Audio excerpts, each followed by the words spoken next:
USSR is one of the War Thunder nations of all time.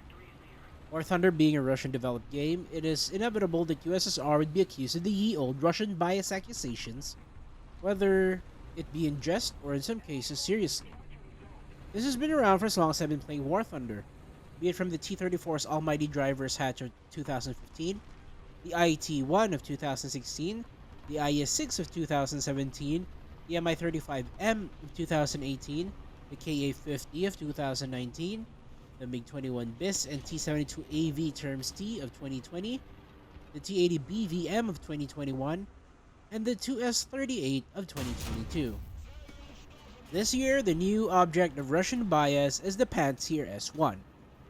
So, we're going to take a look at some of the Soviet vehicles that have been the object of the ire of many players and see if they really do hold up to the Russian bias meme. Let's start with a simple one at low tiers, the T-34.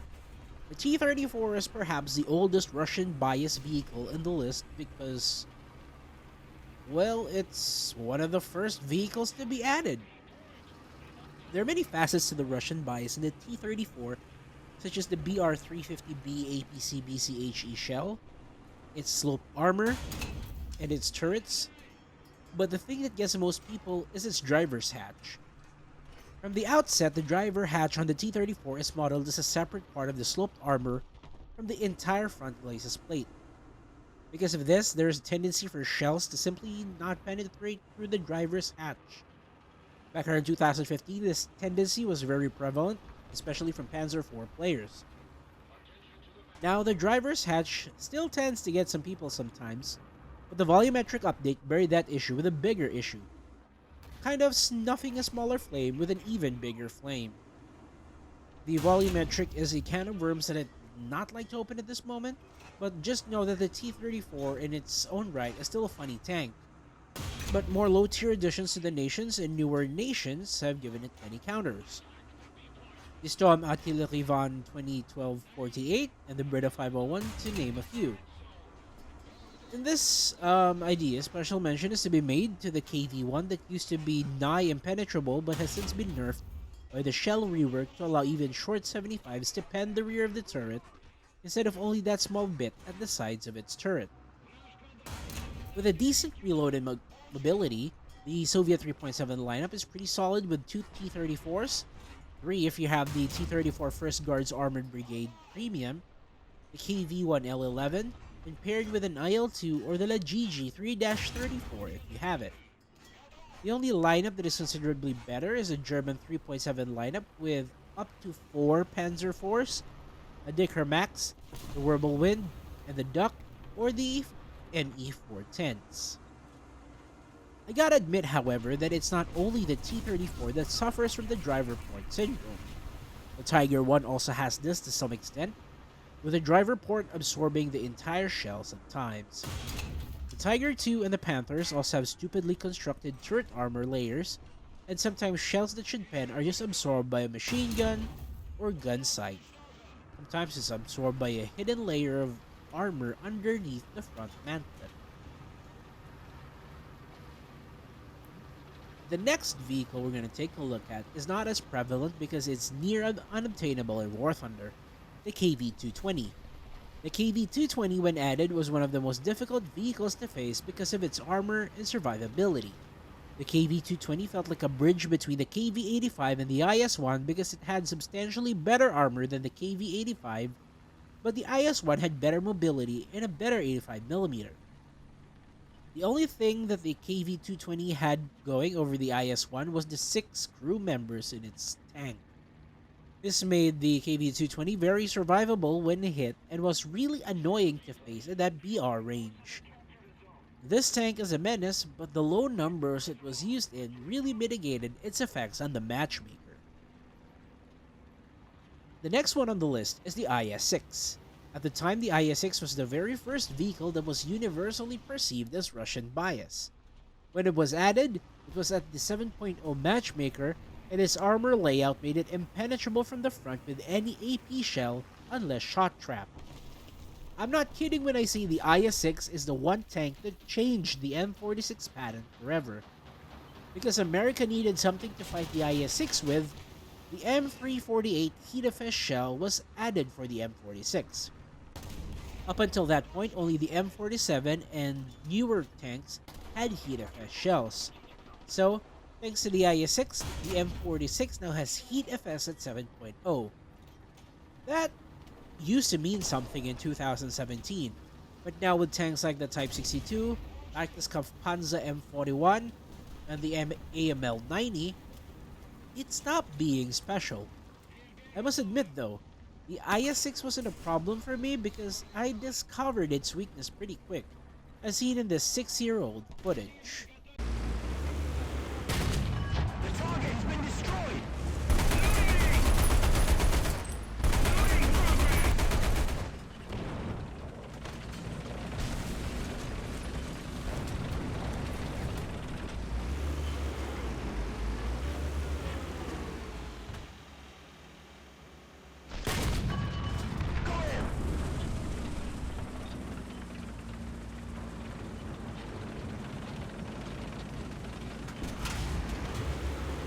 The gun's been loaded!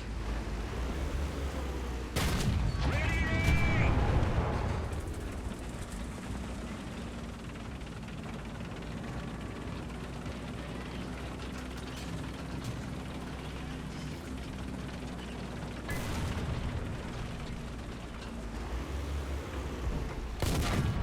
The enemy tank has been destroyed!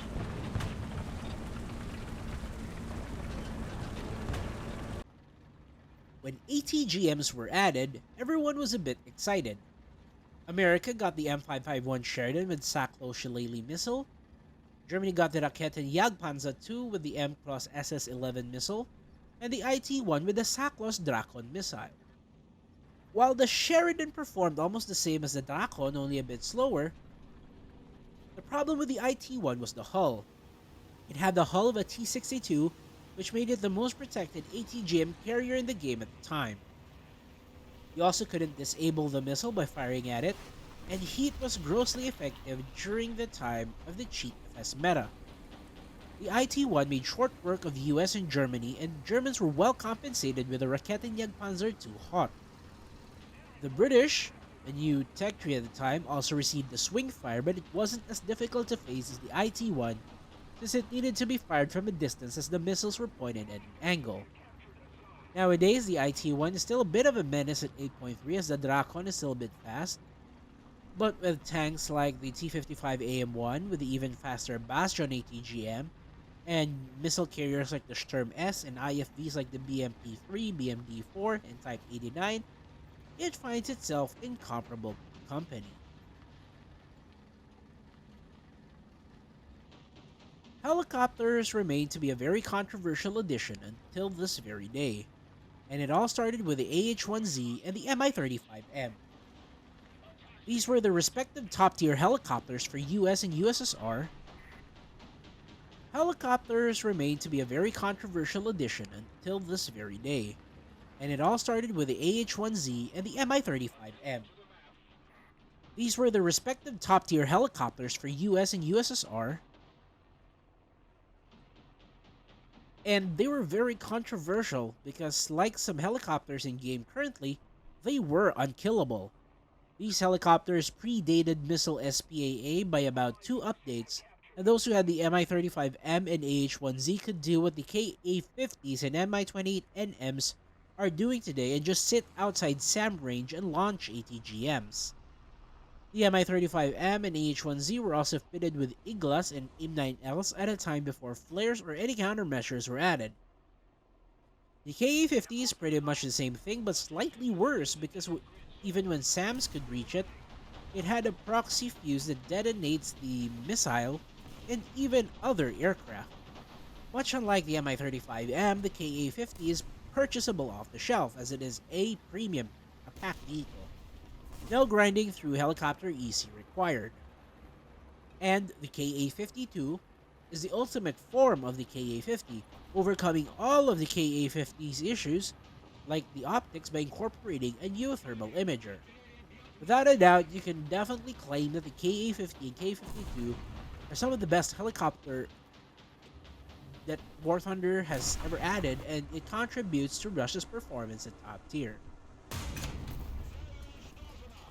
Throughout this video, I've been talking about tanks and helicopters, and they all affect ground RB.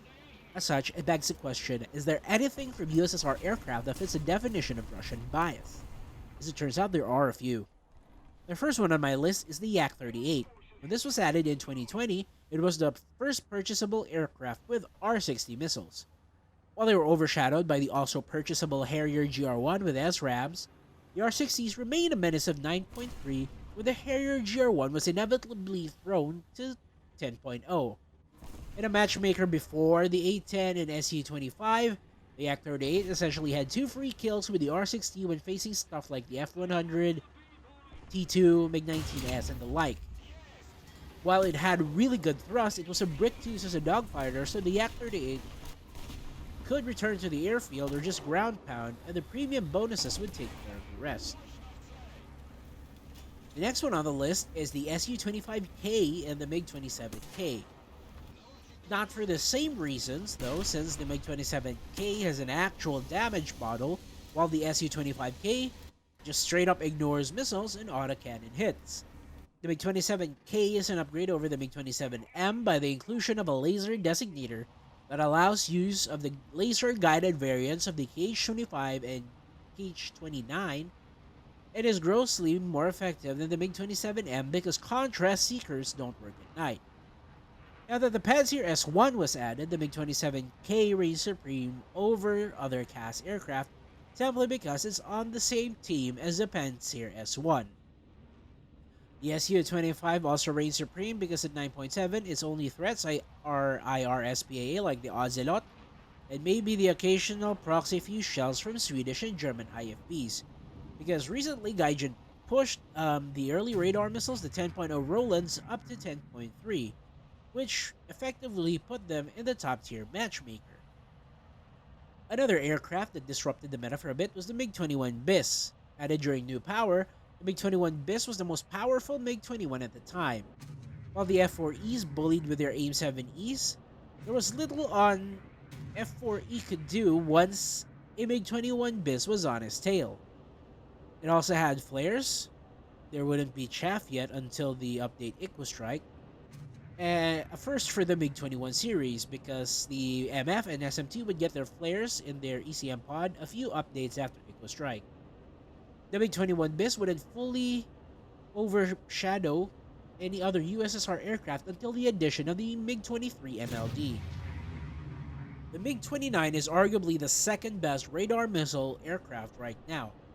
The R-27ER is the only hypersonic missile in War Thunder, topping a Mach 5.8 in speed. The only other best radar missile aircraft right now is the Yak-141, simply because it can take another pair of non-ER R-27s and give up the R-60s entirely. The MiG-29 is still relegated to carrying 4 R-60Ms, though that would be changing once the R-73 gets added for it, and the Yak-141. So finally, let's talk about the Pantsir S1.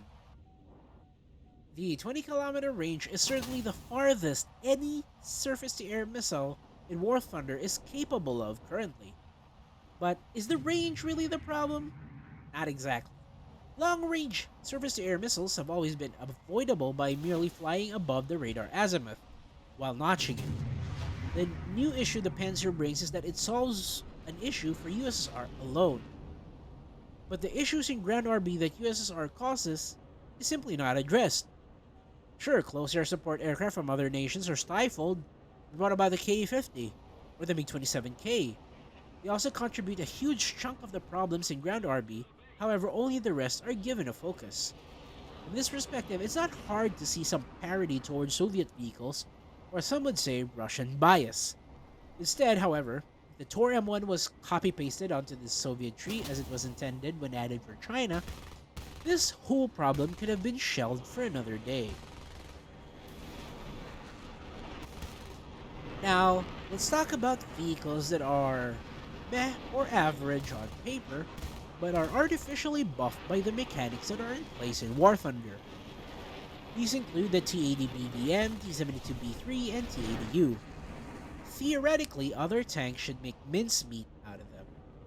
They have glaring weak spots and they are hard-locked towards their autoloader reload rate. However, their ERA seems to be overperforming. Most of the time, the ERA cuts out most of the spalling caused by APFSDS rounds and prevents ammo detonation or crew kills. Sometimes, in angled shots, the ERA also stops the shell fully. While this phenomenon also happens to a certain extent with the Challenger 2 TES and 2F, the Challenger 2 also has glaring ammo racks that ensure ammo detonation. If the fuel tanks are also liable to explode with the same possibility as the ammo, however, the fuel tank mostly do not detonate and just absorbs all the shrapnel of the APFSDS round. This also happens to be the T-80U's armor sometimes and the T-72AV. This is why I've learned that the most reliable way to kill a Soviet tank is from the rear hemisphere away from the ERA. The most hotly debated vehicle of the past two updates is the 2S38, also known as the Derivatsiya PVO.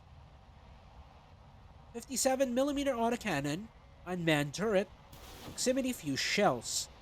No way to kill it from the side other than hitting directly the 3 crew members sat in a row at the front, protected by a fuel tank. At 9.7, it gives premium players a solid lineup with the T-72AV and the BMP-2M squadron vehicle. The BMP-2M. That one is another eyebrow raising vehicle because the Cornet M ATGMs are way too powerful at 9.3. At 9.7, USSR can form a strong lineup of the SU-25K, US-38, T-72AV, and BMP-2M without any grinding necessary and can be effective in any other nation's premium lineups, even sometimes tech tree lineups. So let's settle the issue. Is there Russian bias? It's a case-to-case basis. The MiG-29, I can't say there is because the R-27ER really is the only way for it to go to be a proper 12.0 fighter without adding the R-73. Think about this, the base R-27R tops out at a lower speed than the bloody Skyflash. The Skyflash goes Mach 4.0, that's the base Skyflash variant of the Super Temp.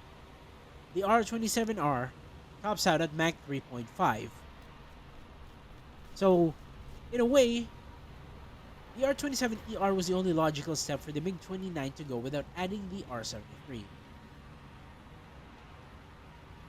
So what about the Pantsir S1? For that, I believe they could have copy-pasted the Tor M2, or they could have even added the 9K33 OSA. At least that missile only has a range of 15 kilometers at best and 12 kilometers stock. It's just so crazy for USSR to receive a 20 kilometer SPAA when other nations like Japan or Israel are stuck with IR missiles that are coded with bad seekers, and Italy's got the automatic. It's created such a huge technical gap at top tier that there's really no point in taking out planes for nations facing USSR. A feature that War Thunder brags is the core of its ground RB gameplay. The 2S38 and the BMP-2M are in the same boat.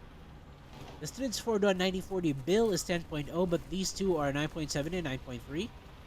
Something has to be amiss for that to be the case, and considering other nations' comparable IFVs, like the VCC 80/30 and the Puma, the BMP-2M outpaces these vehicles, and the 2S38 is simply just too good. Think about this.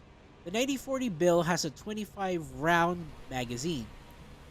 The BMP-2M is belt-fed, so is the 2S38. They don't need to reload their shells, they just need to empty it on you. If you've used up all 25 of your shells in the SDRF, you're going to be looking at a really long reload time to replenish the autoloader. For aircraft, simply put, the MiG-29 is the most powerful radar, well, second most powerful radar missile aircraft in game aside from the Yak-141, outspeeding any radar missile in the game by a full Mach number short of the Aspide 1A. Then with missiles like the R-73 looming over the MiG-29, whatever balancing was done by the MiG-29 with the R-60MK is finally going to disappear, only to be replaced with another huge technical gap. The tanks, I assume, will stay this way and thus will probably continue to annoy players for a long time. This really is just a long-winded way of saying that people will find ways to justify that there is Russian bias, and these justifications are often sound. I'm not going to declare that there is or isn't, based on what I know and what I've explained here, because there's so many things going to this issue that I can't make sweeping declarations. Although I may say that I am inclined to say that there is something to the Russian bias accusations. It's not fully there, but it is something. Russian bias is a long-standing idea in War Thunder, and while it's really more of a perception than a solid phenomenon, as I've played every nation in-game and top tier, and I've definitely had the same problems playing and facing other nations as I have playing and facing USSR. But that's just my opinion. Thank you for watching. This is the Dr. MD. Godspeed.